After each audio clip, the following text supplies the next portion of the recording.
Oke, selamat jumpa kembali dengan Institut Jenderal Besar Soeharto Podcast. Ya. Seperti biasa pemirsa dan para sahabat semua, bahwa podcast ini selalu menghadirkan tokoh-tokoh dan siapapun yang dianggap bisa memberikan wawasan tentang bagaimana dan sepak terjang dan profil dan sosok seorang Jenderal Besar Soeharto.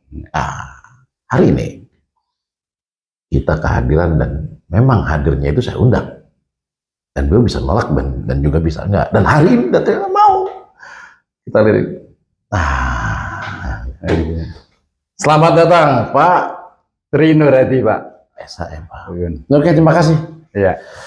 Dikaitkan dengan podcast kita, Pak, yang memang rutin kita selalu mengundang beberapa orang, baik itu tokoh maupun ya komunitas-komunitas tertentu untuk menjelaskan bagaimana kondisi keadaan pada waktu pemerintahan Jenderal Besar Soeharto. Ya. Di sini Bapak diundang dan datang, kami dan para sahabat mengucapkan terima kasih. Ya, Oke. Pak, bagaimana? Kira-kira ke depan bisa ya kita ngobrol-ngobrol beberapa menit ke depan ya? Ya. Oke, sedikit background Bapak ini. Ya. Mungkin bisa cerita Pak yang bisa di-share kepada para sahabat? Ya. Baik Pak Gun. Jadi saya bukan alumni ya, artinya saya alumni UII Jogja itu, saya dari Fakultas Hukum. Jadi saya masuk timah itu direkrut dalam rangka regenerasi para senior-senior sarjana hukum. Saya bukan dari tambang, tetapi bekerja direkrut di PT Tambang Timah. Oke, BUMN ya Pak ya? BUMN ya. kali itu. Ya. Sedikit cerita Pak, bagaimana proses Bapak menjadi, kan untuk jadi BUMN ya. hingga sekarang pun agak rumit dan ya alhamdulillah. Rangkaian assessment. Ya. Kala itu gimana Pak? Ya alhamdulillah ya, waktu itu memang sudah cukup banyak waktu itu. Peserta tesnya ada 100 lebih orang, kebetulan diterima hanya 10 orang, ya termasuk saya alhamdulillah. Oke.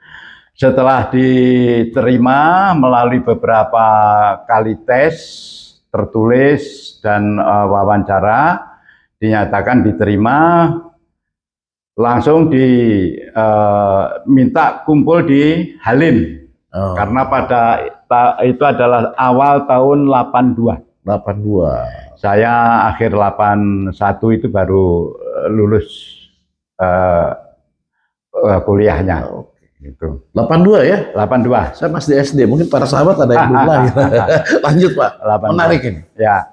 Nah dari situ, dari Halim, lo ini kok kumpulnya di Halim? Ya, Anda harus orientasi dulu ke unit apa, kan kita nggak tahu. Oke. Ya kan.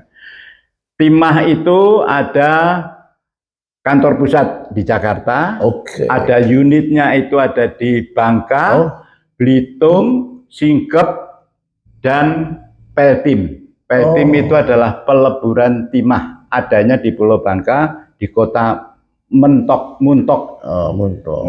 Nah, masih fresh ya? Ya. Ingatan beliau yang berbiasa. Lanjut. Nah, dari situ setelah orientasi 1 bulan di Bangka, 1 bulan di Belitung, terus kembali ke Jakarta untuk mengikuti penataran B4, terus dilanjut lagi dengan orientasi lagi bukan ke tambang teknis, bukan, tetapi melihat dari administrasi, mekanismenya, bagaimana pandangan secara hukum, bagaimana masuk ke teknisnya ya? Ya, non teknisnya. Karena kalau teknisnya itu adalah bagian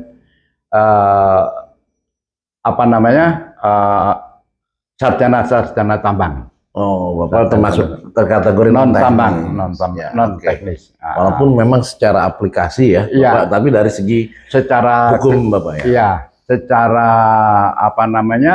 umum kita tahu. Oh, begitu kegiatan tambang itu seperti itu. Oh, begitu. Nah, kira-kira itu. Oke, berarti Bapak tahu persis lah proses mekanismenya. Mekanismenya tahu. Diceritakan para sahabat. Ya, jadi timah itu sebelum ditambang, Sebelum ditambang itu dieksplorasi dulu untuk melihat cadangan-cadangannya. Jadi ada yang depositnya cukup efisien ditambang oleh timah dan ada yang tidak, kurang efisien gitu. Nah, yang efisien ditambang oleh timah itu ditambang langsung oleh PT Timah, yang tidak efisien, yang kurang efisien itu dikerjasamakan dengan pihak ketiga yang namanya waktu itu tambang karya. TKK. Tambang karya. Ya, TK, tambang karya. Nah, tambang karya itu harganya berapa itu sesuai dengan efisien tidaknya cadangannya tadi. Ya, dihitung-hitungan itu, kamu saya kasih lokasi di sini, harga 1 kuintalnya saya tentukan sekian. Itu dari mekanisme sampai ke proses secara ekonomi. Kalau secara eksploitasi alamnya apa yang berkesan kala itu yang Bapak bisa ceritakan kepada perhitungan kamu saya bayar sekian itu sama dengan timah nambang sendiri. Apa yang dihitung? Biaya operasional plus biaya pemulihan tanah. Pemulihan tanah? Bisa ceritakan pemulihan tanah maksudnya? Iya, ini yang disebut dengan total mining, Pak. Sedikit mining. Mungkin para sahabat ingin tahu ya. Saya juga ingin tahu total mining itu gimana? Jadi total mining itu begitu kita nambang, tanah atasnya kita dikupas tanah atas, ya. Setelah ini diambil timahnya, tanah atas dikembalikan lagi, ditutup lagi. Sehingga pada akhir hanya sedikit lubangnya. Artinya pas ditambang itu, tetapi terhadap alam diperlakukan kembali untuk dikembalikan seperti itu ya. Betul. Termasuk unsur hara segala macam kali ya dikembalikan.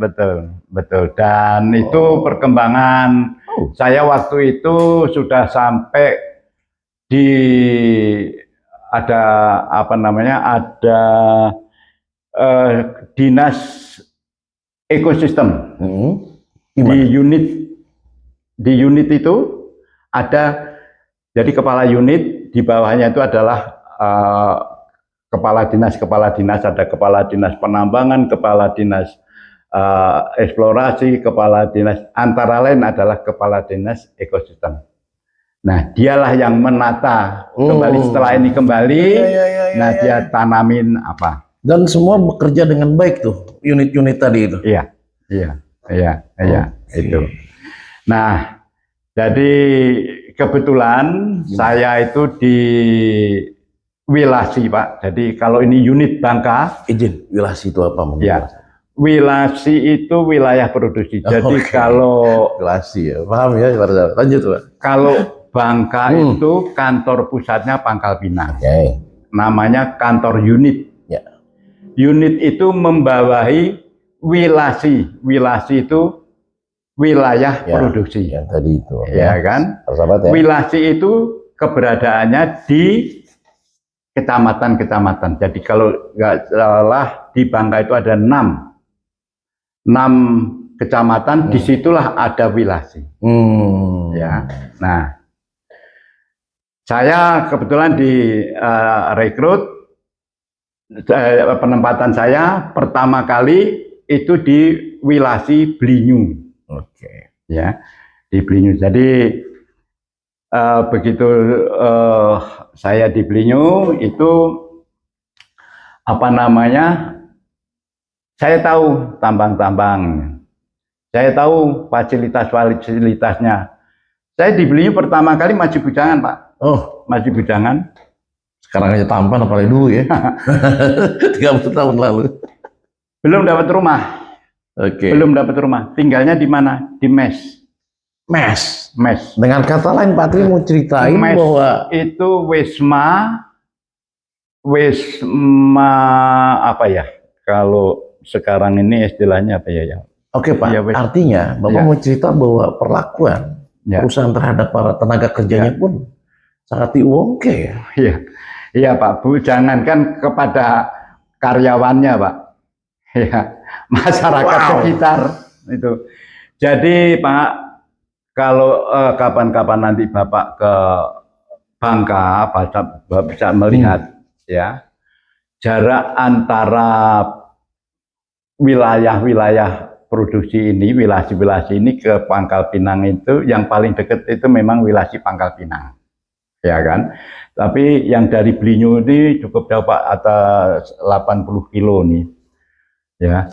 Nah, saya juga terheran-heran loh, ini kok ada dokter segala macam di pertama saya turun. Ternyata Pak ada rumah sakit Pak, bukan klinik, rumah sakit Pak. Yang dirikan siapa?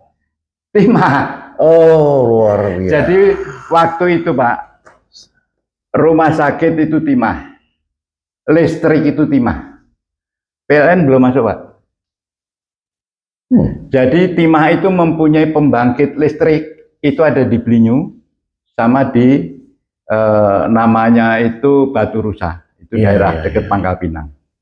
Pembangkitnya Pak, pembangkit listrik. Ya, selain pembangkit listrik, rumah sakit, telepon Pak.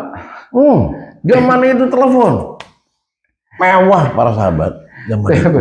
Jadi saya kalau mau telepon Timah sendiri Pak.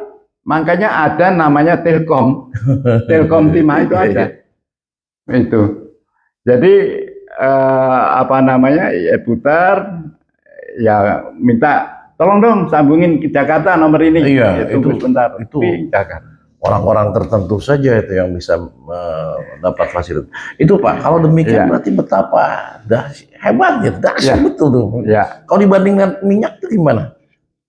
Kontribusi terhadap negara? Ya, jadi saya dengar-dengar saja. Jadi menarik para sahabat. Karena saya tidak ngerti datanya dan juga ini informasinya bahwa Timah itu adalah nomor 2 setelah Pertamina. Oke, kita minum dulu. Ayo. Luar biasa informasinya para sahabat ya. Nah, lanjutkan Pak. Terkait tadi ada istilah perlakuan terhadap para tenaga kerjanya sangat diungkit. Iya, iya. Mungkin bisa dilanjut Pak, apa aja yang diperoleh oleh tenaga kerja sana dari perusahaan? Iya. Ya, Pak sahabat. Jadi yang jelas Pak, yang diperoleh oleh tenaga kerja mulai dari karyawan paling bawah, mantap ini, tukang tambang, ya, sampai ke pimpinan, benar-benar dirasakan adalah fasilitas kesehatan. Kesehatan. Oke. Kalau gaji dan lain sebagainya, alhamdulillah cukup, karena waktu itu selain gaji, uang juga beras. Masih terima beras Pak.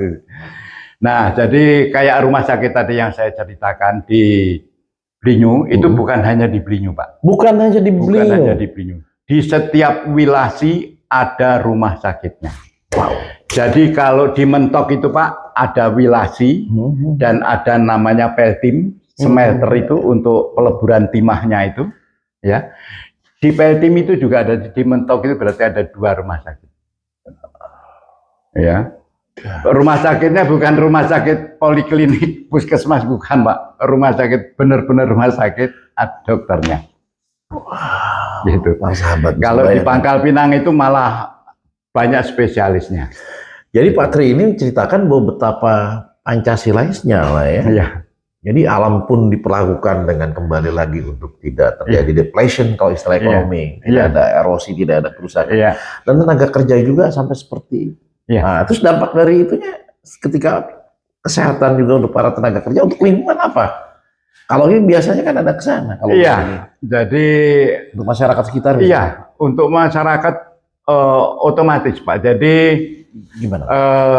Seperti ini yang saya alamin, itu pembinaan sepak bola. Ada waktu itu dikenal Pak, dikenal dengan namanya PS Bangka.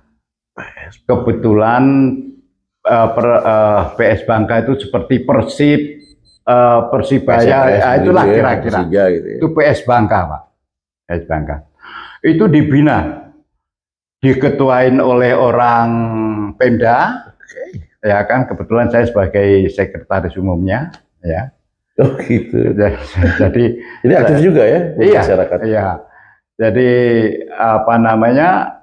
Ya hubungan dengan pihak Pemda dengan masyarakat itu sudah secara bukan hanya sekedar formalitas, tapi secara emosional itu sudah gitu, Pak. Sangat-sangat gitu. Luar biasa, luar biasa.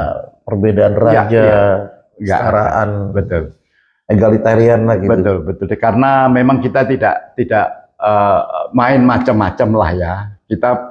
Kita orang luar Bangka masuk Bangka, ayo kita bina ini Bangka ini, kita besarin. Ah, gitulah kira-kira. Oh, jadi kehadiran BUMN itu terhadap masyarakat sekitar pun terasa ya? Terasa Pak. Gitu. Jadi PS Bangka itu sampai kita bina, ya ada anak-anak karyawan, ada orang bukan anak karyawan. Kita seleksi dulu, oh ini udah masuk PS Bangka.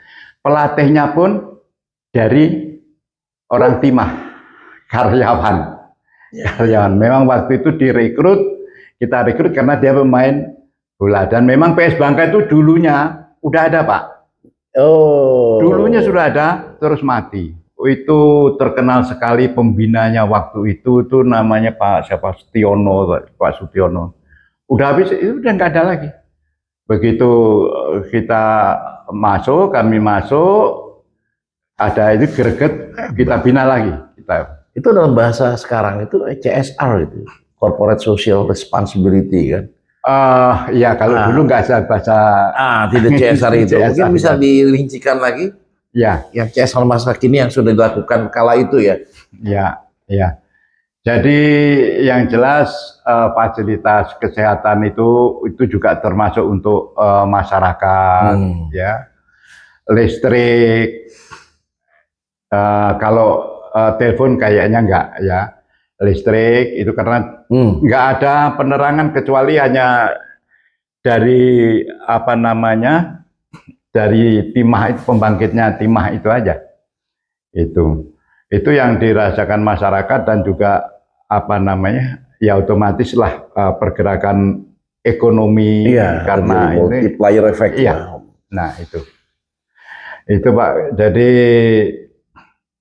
yang banyak-banyak itulah, dan kalaupun banyak secara ini timah itu selalu membantu, terutama yang di wilasi-wilasi. Orang umpamanya rumah sakit tidak bisa menangani di wilasi itu, di rumah sakit wilasi, bawa ke Pangkal Pinang, rumah sakitnya yang pusatnya di Pangkal Pinang, bawa Pak. Ya, antar pakai ambulan timah Pak. Para sahabat lihat nggak? Saya melihat banget ketika Pak Tri ini bicara itu sangat berbesmili, sangat betul-betul dari hati ya gitu. Kenapa sih Pak? Ya begitu Pak. Jadi bukan melihat, yang saya alamin waktu itu gitu ya. Kok dengan berita-berita yang ada sekarang ini kok jauh berbeda gitu ya. Terus masyarakatnya itu kayak apa gitu. Ini bukan apa-apa karena saya sendiri itu juga pembantu saya juga waktu itu orang Bangka asli gitu, dan baik sekali sampai anak saya yang pertama pun tuh ingat persis.